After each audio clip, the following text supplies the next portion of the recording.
Sup, though? Today marks the beginning of our annual scare-a-thon, where for the entire month of October, all I do is tell you true, scary campfire stories. But before we get into Campfire song. The CAMPFIRE song. And we sing it funny.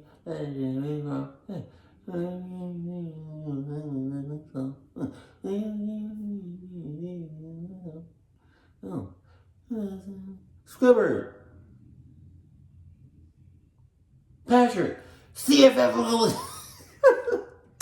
today's story, if you're a fan of the strange, dark, and mysterious delivered in story format, then you've come to the right place because that's all we do, and we upload 2 or 3 times every week. So if that's of interest to you, please offer to sing at the Like Button's wedding for free, and then when it's time for their first dance, sing a rendition of Du Hast by Rammstein in an Australian accent. Also, please subscribe to our channel and turn on all notifications so you don't miss any of our weekly uploads. All right, let's get into today's story.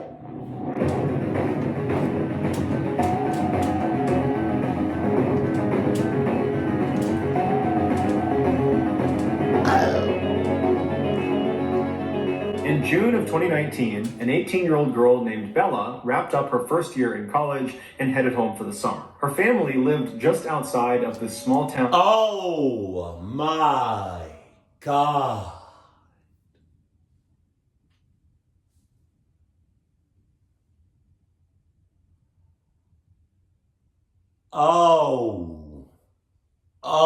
I wanna curse so bad. But I don't feel right, cursing, right? Like, I got this going. I can't, hold on. But I just want to say, whoever lives in that house,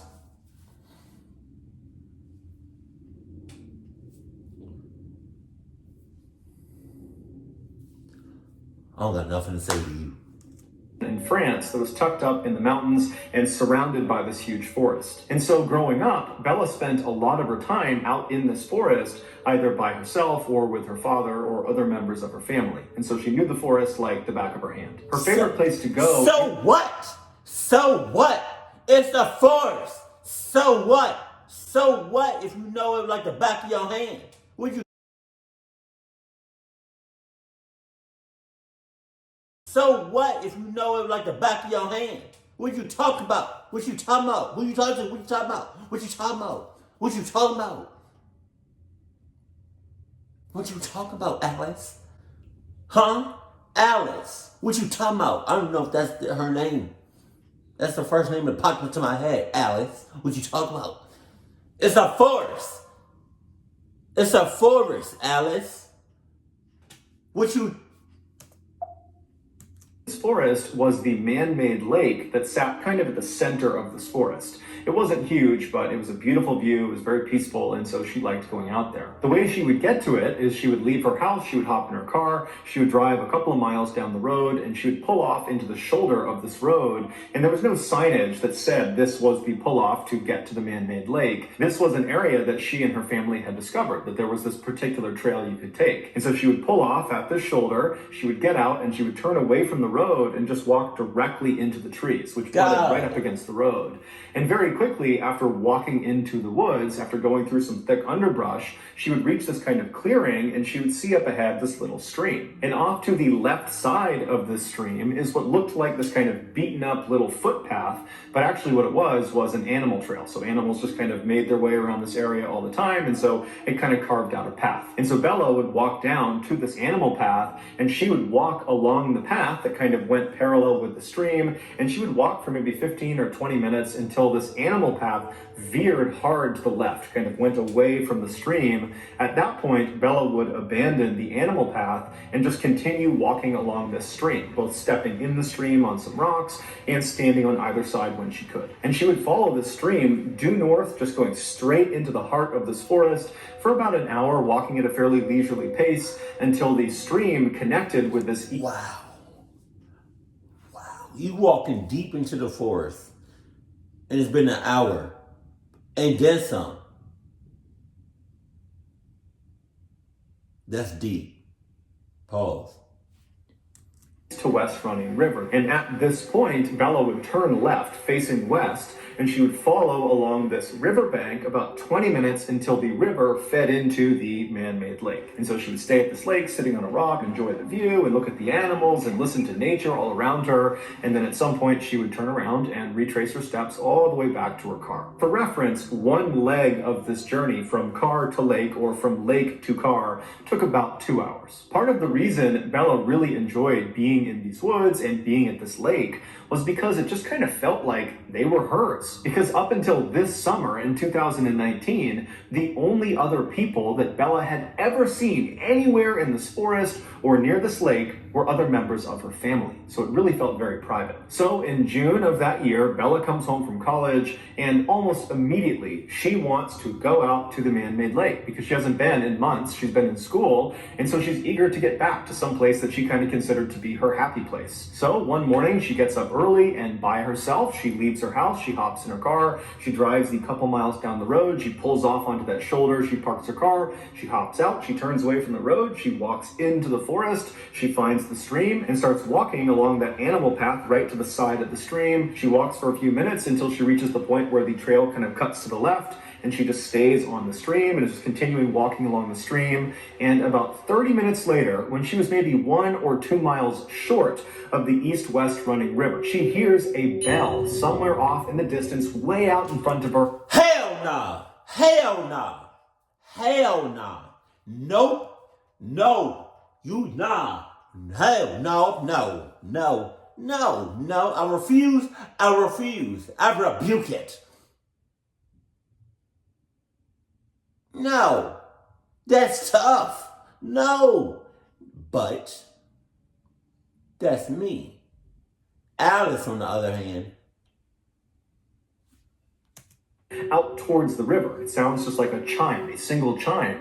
And as soon as she hears it, she stops because there's never any people out here ever. And that bell sound came from somewhere in the forest. And so she stops because she's not really sure if she actually heard that, because it could have just been her mind playing tricks on her or something. And so she stops and just kind of listens for a second. And then she starts to hear this bell just continuously start ringing. Now, the ringing was not uniform. It was constant, but it was kind of sporadic, as if you were holding a bell and kind of ringing it randomly, like you might see at a sports game.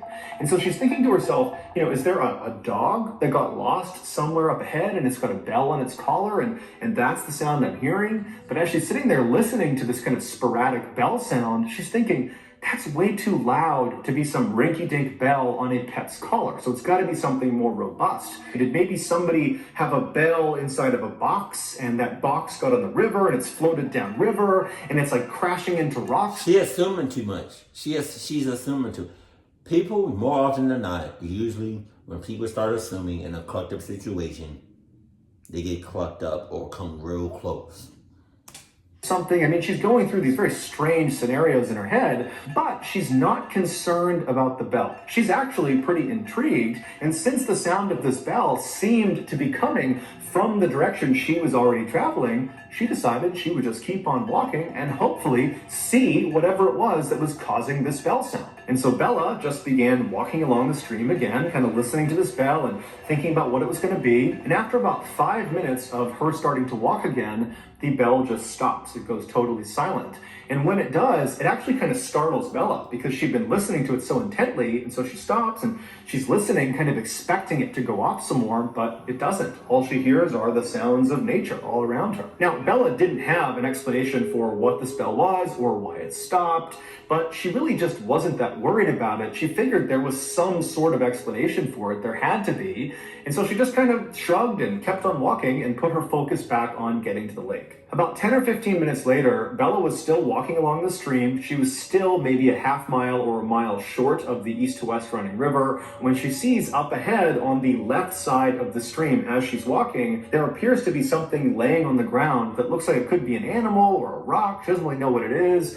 And as she gets closer, she realizes it's a beaver laying on the ground, and this beaver is missing its head.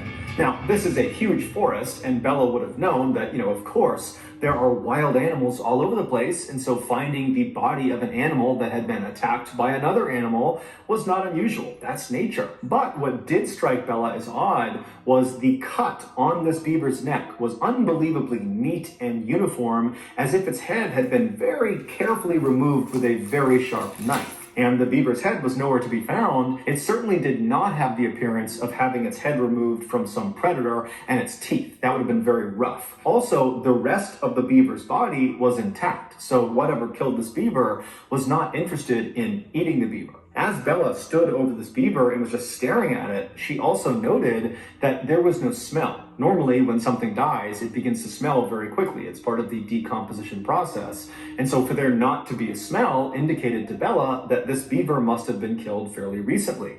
And then when Bella kind of gently prodded the body with her foot, she realized the beaver's body was still fairly limp. So rigor mortis had not set in. Rigor mortis is another part of the decomposition process where the body kind of stiffens up, and that happens fairly soon after death. And so as Bella is realizing this beaver must have died very recently, it dawns on her that most likely whoever or whatever has killed this beaver is probably somewhere nearby. And you're right there in the heart of it, Alice. Will you look at that? Huh.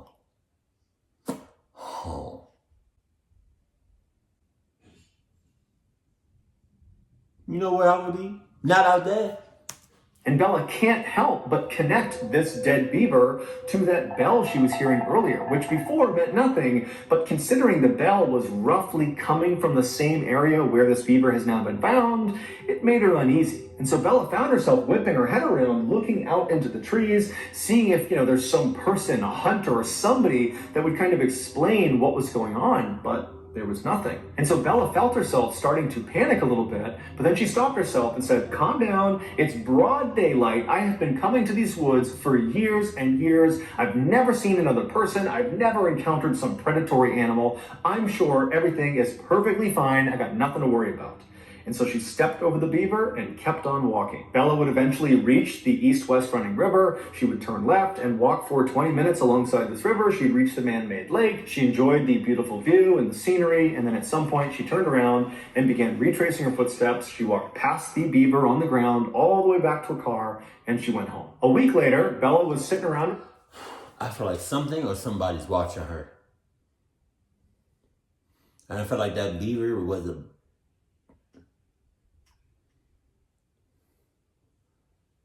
I don't know why I was looking around. I wanted to curse, but I looked around. I don't know why I looked around. That made no sense in the context of what I was trying to do. That was a beaver.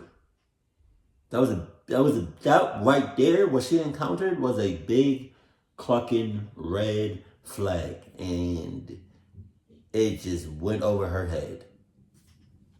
House when she felt pretty bored and decided kind of abruptly that in order to cure her boredom, she would go back to the place she loved so much, the man-made lake.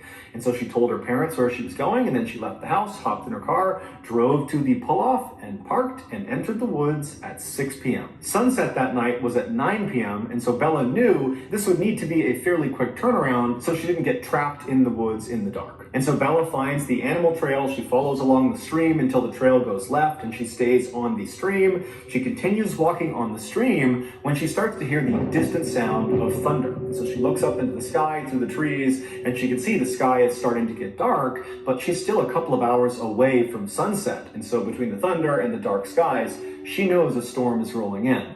But she is determined to get to that lake. God! Wow!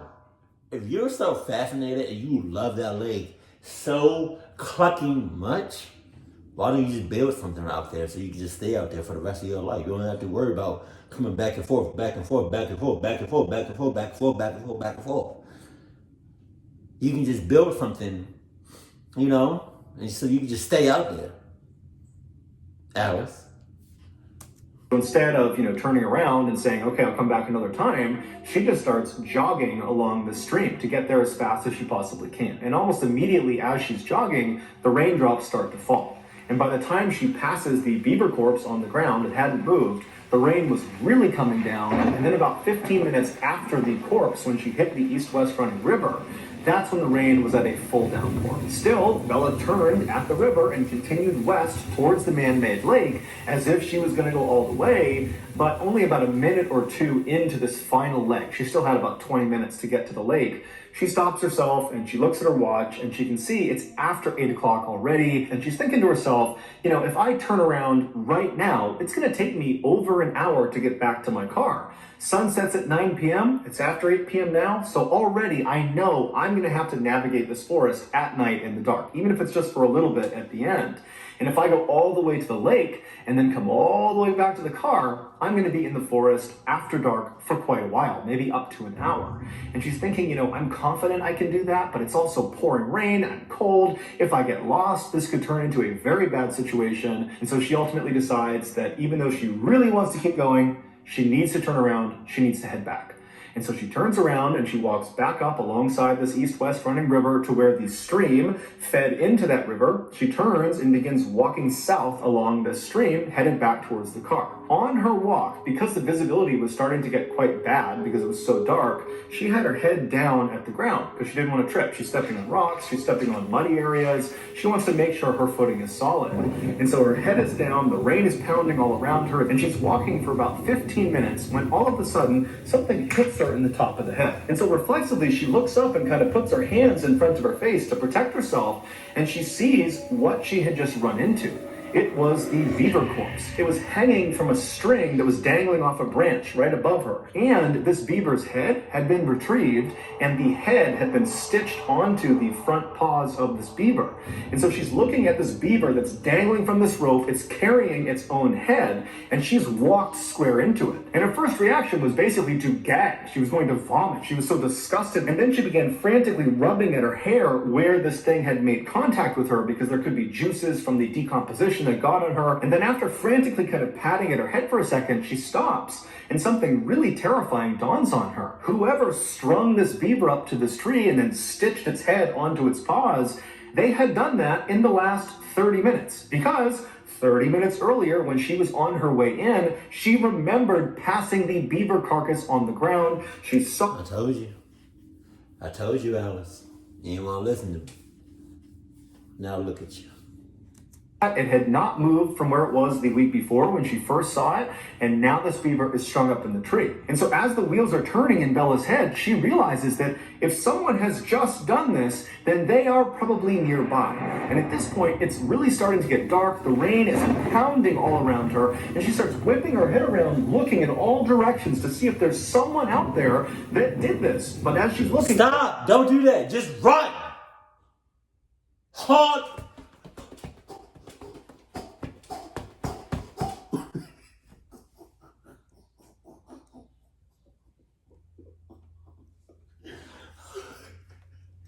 All she sees is just dark forest in all directions, and she knows she's at least 1 hour, even if she runs from her car. And so suddenly, she is totally panicked, and in an effort to calm herself down, she says to herself, okay, I need to get out of here, but I have to walk. If I start running right now, this is going to turn into a complete nightmare. I just have to try to walk. And so she walks around this dangling beaver corpse and starts walking along the stream. And as soon as she's past that corpse, she feels the hairs on the back of her neck stand up. She can hear movement behind her. She doesn't know what it is. It could be a deer, it could be some animal, but she's too afraid to turn around. And even though she was trying to tell herself to calm down, just keep walking, you're safe, you're freaking yourself out, everything is okay. You're not okay, you're not okay. Everything is not fine. Everything is just going straight to the you know, you're clucked so bad, so hard, all night long. She's walking, she could feel herself starting to speed up until finally she was just running down the stream, sprinting actually away from this beaver and whatever it was that was moving around in that area. And at some point she got so winded from sprinting so fast that she came to a stop, maybe 5 or 6 minutes after seeing this beaver. And as soon as she comes to a stop and she's walking, she still hasn't turned around yet, she hears the sound of that bell. And right away, it's the exact same sound she had heard the week before. It's that kind of constant, sporadic sound of someone ringing a bell. But in her panic state, she doesn't know where it's coming from. She's so scared. Her anxiety is so high. She doesn't know if it's behind her or if it's off to the side. It's now completely dark out. And so she is full-blown terrified. There is someone or something behind her that has strung this fever up that's probably watching her, and she can't see them. Even though she's beyond winded, she can barely breathe, she just starts sprinting as fast as she can. And as she's stumbling and falling on the rocks and tripping because she's not really looking where she's going, in the background and all around her, she's hearing this bell chiming, and she's hearing something moving around in the woods behind her, and she pulls her phone out of her pocket, her iPhone, and as she's running, she dials her father, she puts the phone to her ear, she's crying, she's panting, she can barely breathe. Her father picks up, and she's so relieved to hear his voice, but she can't even make a sentence. She just starts crying and wailing and pleading with him, "Dad, come out to the forest. Meet me at the spot where the trail veers away from the stream. Meet me there. There's someone in the forest that's chasing me, and I can't see them." Her father, on the other end of the phone, he didn't know what to make of this, but he could hear the primal fear in his daughter's voice. And so he didn't ask any questions. He said, "Stay on the line. I'm coming to meet you right now." So Bella's father and mother, with Bella on the line, they run out of their house. They hop in their car. They speed the couple miles down the road. They park next to their daughter's car. And as they're running into the woods, they can hear way off in the woods the sound of the bell. They can hear the bell. They hear their daughter screaming on the phone. They can hear the bell coming through the phone. And she's begging them to please come into the woods. Come in here. Save me. And so the parents run into the woods and they begin running up the stream. Meanwhile, Bella, who's way out in the woods, she's still 10 or 15. Hey, I have a question. I don't know if he said it in his video, but the animal path and how it veers off, it goes like make a sharp turn to the left, but she keeps going straight. What's to the left of that? Like, if she was to follow that animal path and go make that left, what would be over there? Just out of curiosity. Like, I don't know. It's just a mystery to me. Minutes away from her parents, she is barely able to run at this point. She's exhausted almost all of her energy, and as she's getting closer and closer to her parents, the sporadic bell sound is getting louder and louder and louder, like whatever it is gaining on her. And she can hear behind her all these sticks and branches. They're breaking as if something is coming up to her. And finally, when it feels like this bell is right behind her head, she just kind of stops in defeat. She's too far away from her parents. She can't get to them in time. And so it was almost like she had to turn around and finally look at whatever it was that was behind her. And so terrified beyond words, Bella, who can barely breathe, she's so scared and so tired, she slowly turns around. Now, when she turns around and she's facing the other direction, she's looking across this clearing. She just happened to run past this clearing, and because it was a clearing, there was a little bit of moonlight that was coming down through the trees, just enough to illuminate this space that was about 50 feet wide. And as she's looking across this clearing, at first, she doesn't see anything. And then this tall, dark figure walks. Oh! There it is.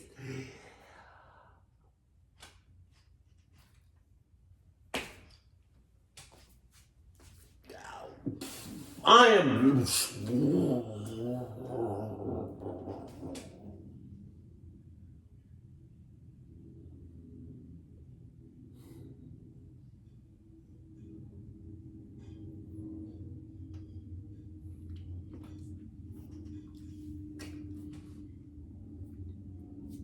There's gonna be some text. I put some text somewhere.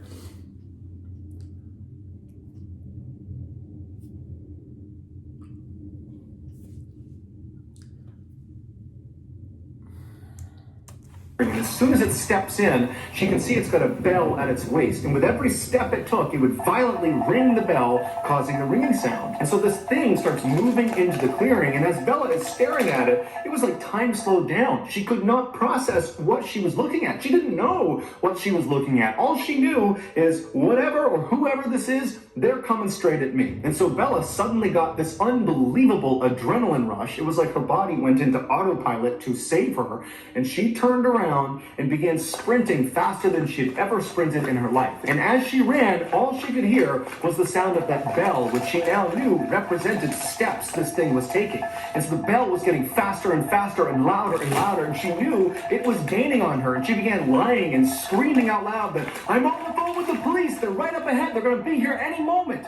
But whatever it was that was behind her, they weren't fazed. They were just charging ahead, gaining on her second by second. Meanwhile, her parents had made it to the meeting spot, but her father, he felt like, I can't just sit here. And he just starts charging into the woods. He can hear his daughter screaming. He can hear this bell getting louder and louder. He just starts running towards it.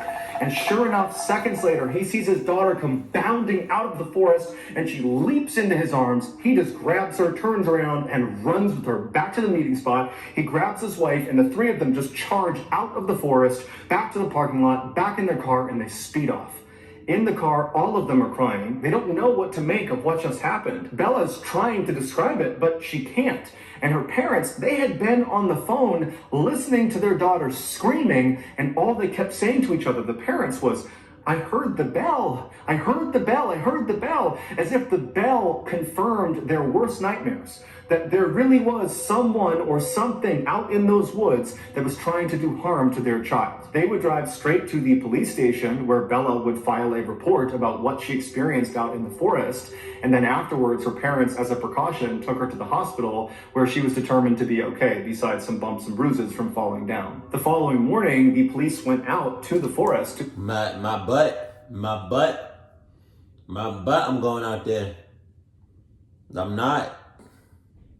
Sam, you can go out there. Matthew, you can go out there. Rob, you can go out there. Matt, you can go. I'm not going out there. You got to be a write-up all you write me up. I don't care. I'm not going out there. You heard, did you read the description of what she just experienced? I'm not going out there. You got all of that. You got all that. You got all of that.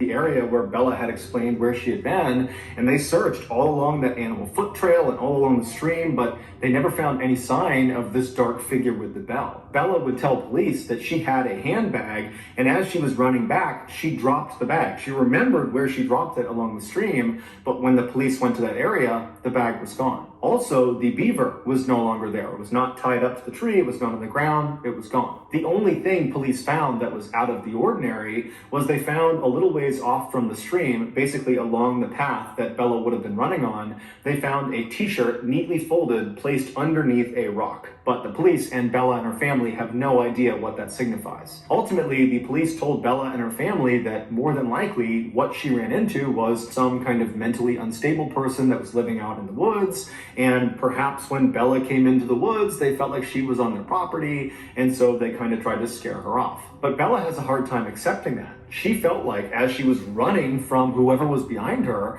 that she was in mortal danger. That had it not been for her father running into the woods and literally grabbing her and running with her the rest of the way, that she may not have gotten out of the woods at all. That she might have been attacked and killed by whoever this was. She also can't help, when she looks back at the entire experience, thinking about that moment when she turned around and looked across that clearing and saw this figure come into the moonlight for the first time.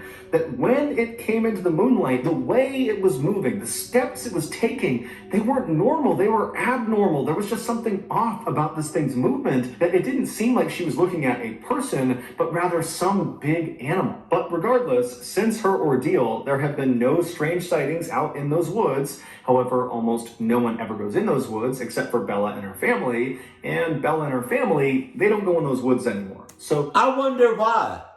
I wonder why nobody ever goes in those woods.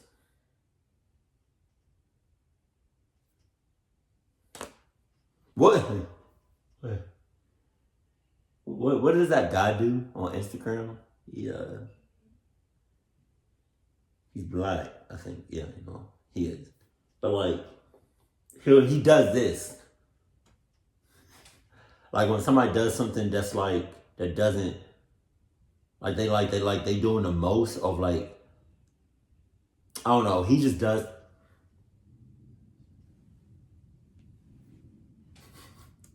whoever or whatever is out there is still just out there. So that's going to do it, guys. If you found the secret in today's episode, let us know in the comments section what it is and where you found it. And if you're the first person to do that, we'll pin you at the top of the comments section. If you got something out of today's episode and you haven't done this already, please offer to sing at the Like Button's wedding. And then when it's time for them to have their first dance, sing a rendition of Du Hast by Rammstein in an Australian accent. Also, please subscribe to our channel and turn on all notifications so you don't miss any of our weekly 2 or 3 video uploads. We are now selling merchandise like flannels and hats and hoodies and all sorts of stuff. If you're interested, go to shopmrballen.com. If you want to learn about upcoming deals and promotions for our merchandise, go to our shop's Instagram page. The username is shopmrballen. If you want to get in touch with me, you can direct message me on Instagram or on Twitter. My username for both platforms is the same. It's johnballen416. I also have a ton of content over on TikTok, where my username is MrBallen. We also have a second YouTube channel called MrBallen Shorts, where we post random short videos and lost episodes. We also have a Facebook page just called MrBallen, where we post condensed versions of the longer episodes you see on YouTube. If you have a story suggestion, please submit it to our subreddit just called MrBallen. It's linked in the description below. So whether I see you on Instagram, Twitter, TikTok, Reddit, YouTube, Facebook, or some combination, just know that I really appreciate your support. And until next time, that's going to do it. See ya.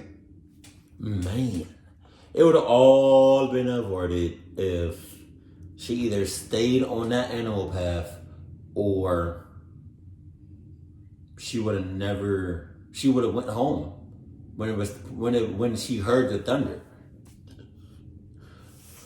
But in reality, it would have all been, excuse me, it would have all been like just A-okay.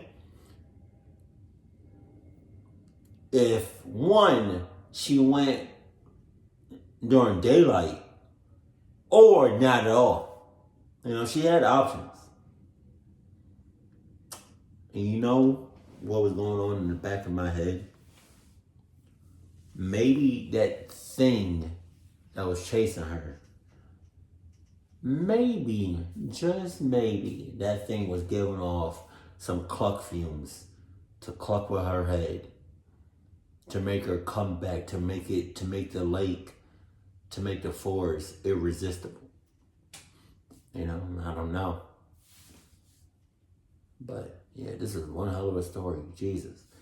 If y'all want me to react to anything, let me know. Well, if y'all have anything you want me to react to, let me know that in the comment section below. Keep it cool, keep it classy, and I love you. Stay happy. My family.